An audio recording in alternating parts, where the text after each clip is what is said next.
that you need to make a face mask are 2 pieces of material, 6 inches by 9 inches across, and 2 pieces of elastic that are 6 inches.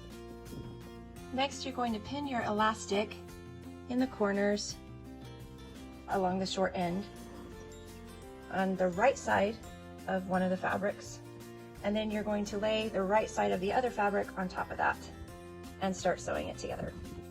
So here I have the elastic that's been pinned into place right there. The right sides of the fabric are together, corners are lined up, and I'm ready to start stitching.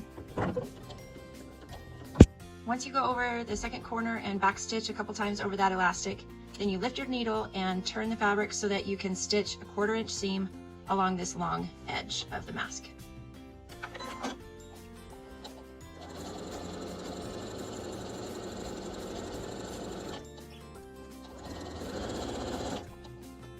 Before I get to the edge, I slow down and make sure everything is lined up just right.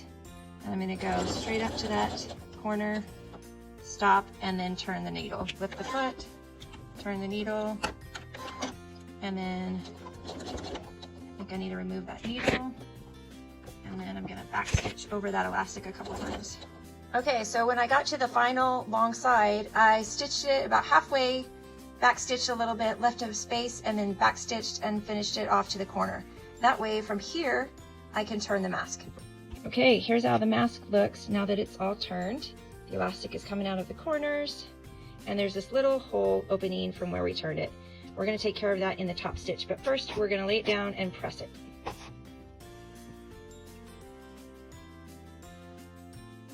Then you're back over at your machine, and you are going to make little pleats along both short sides of the mask. There you can see I pleated it about 3/8 of an inch pleats, thereabouts. I'm not a pinner. I usually don't like to pin, so I'm going to pin it on that side to show you how that works, and on this side, I'll show you how I do it without pinning it. Okay, so I'm starting right in the corner, and I think I need to lift it a little because it's getting stuck on the bolt. Back stitch, and then I'm going to take my first pleat. I take my little my picker thing, and just, hang on a second, right under there, put it down, and sew. And then I'm going to go back and forth on it a couple times just to make sure it's nice and secure. Then I'm going to make my next little pleat, and sew back and forth, and then my final little pleat. Oops, let me go back on that real quick. And then I just finished that top stitch all the way around. So we're just going to top stitch, come here to where we pinned the pleats this time. And again, you can pin it or you can tuck it with your little picker. But we're going to go over them a couple times, back and forth, just to make sure they stay nice and sturdy. Get to the corner. Oops, went too fast, went too far.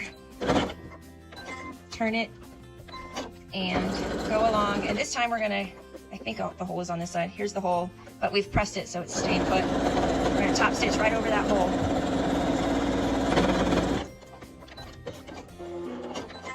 And there you have it. One thing I wanted to point out also is you want to make sure that you have 2 different colors of material on your mask. That way you know which side is the inside of your mask, because you do want to keep that the same every time you use it so that you don't expose yourself to the outside of your mask.